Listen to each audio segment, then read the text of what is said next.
Three of the largest rockets flying today, launched in close succession in 2027. Not one of them is headed to the moon. NASA's own program manager doesn't call this an ordinary test. He describes it as one of the most complex, most demanding missions the agency has ever attempted. Stay with me, because here's the strange part. Every piece of this mission exists for one reason: the moon. Nothing about 2027 makes sense without it. By the end, you'll understand why NASA is rehearsing for a place it isn't even landing on yet. 53 years. That's roughly how long humanity went without a person getting anywhere near the moon, from the last Apollo mission in 1972 until April of 2026. NASA tested the ground first, of course. An empty capsule flew past the moon in 2022, farther out than any spacecraft built for humans had ever traveled.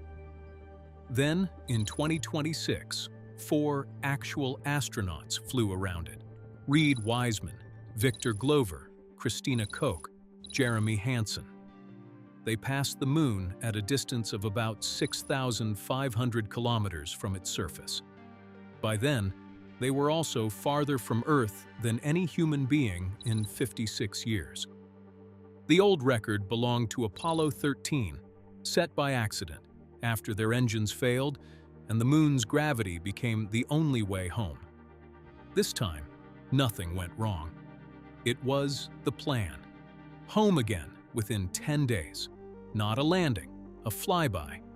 Proof that the heat shield holds, that the life support works, that the whole capsule can keep 4 people alive with 0 room for error. So what comes next should be the landing. It isn't. What comes next is stranger than that. And I didn't quite believe it myself when I first read the mission plan. I kept checking the date, assuming I'd misread it. 2 competing landers, 1 capsule, 3 rockets. That's the whole test. Here's Block 1. SpaceX is building a test version of Starship, the most powerful rocket ever built. Not the real lunar lander, a stand-in. Engineers call it a test article.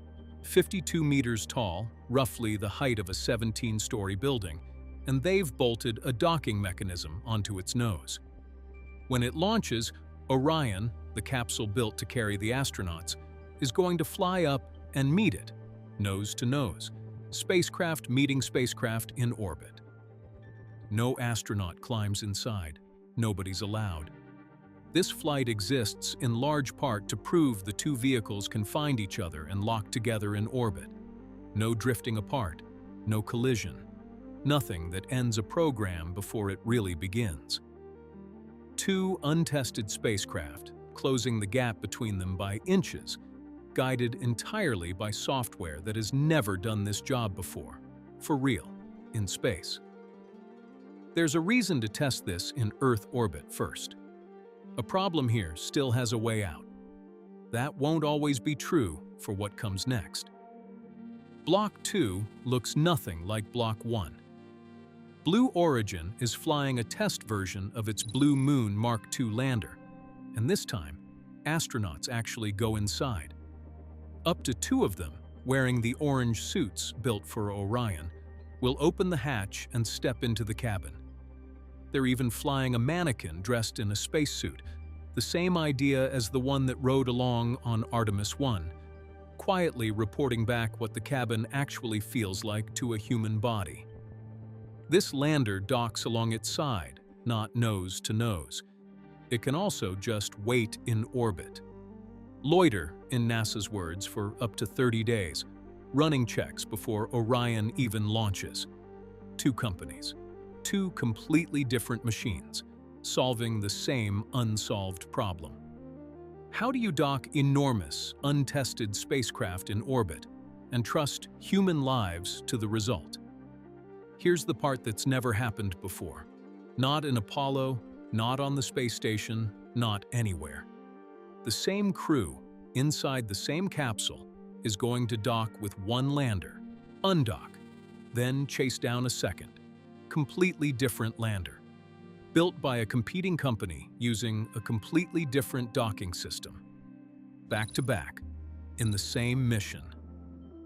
Blue Origin's lander launches first and waits, sometimes for weeks, before Orion and its crew even lift off on the Space Launch System, or SLS, from Kennedy Space Center.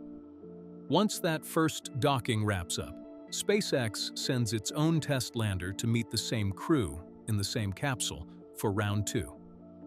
3 of the largest rockets flying today, from 3 different launch pads, choreographed in short succession. NASA's own program manager put it plainly.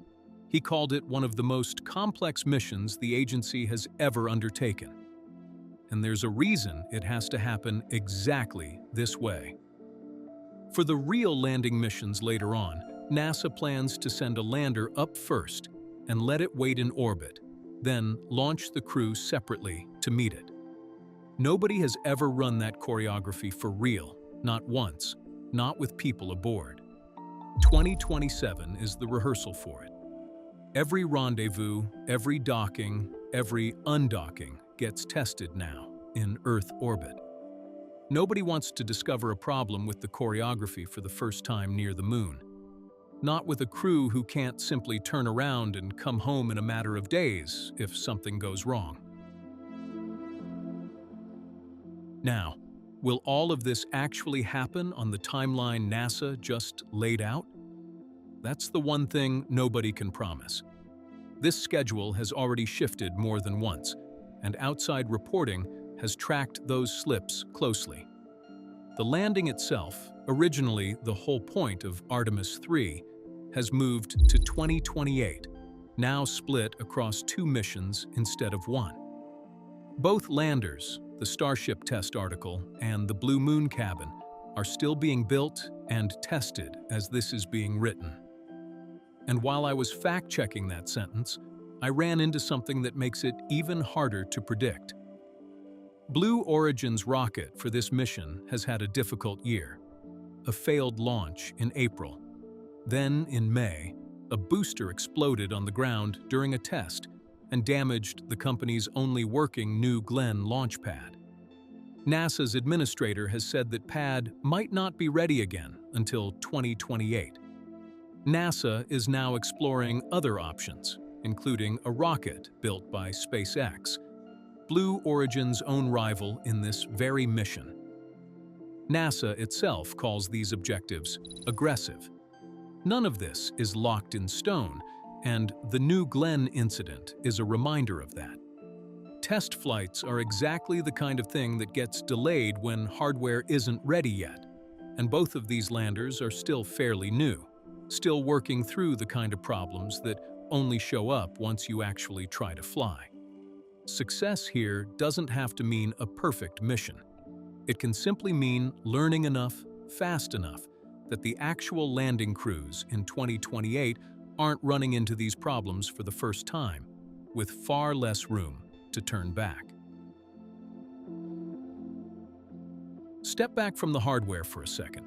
What NASA is really doing in 2027 is relearning trust. Trust between 2 spacecraft that have never met before.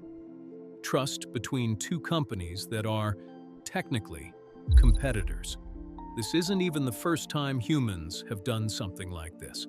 Apollo 9 tested a lunar module docking in Earth orbit back in 1969, months before anyone landed. Apollo 10 flew the full dress rehearsal all the way to the moon itself.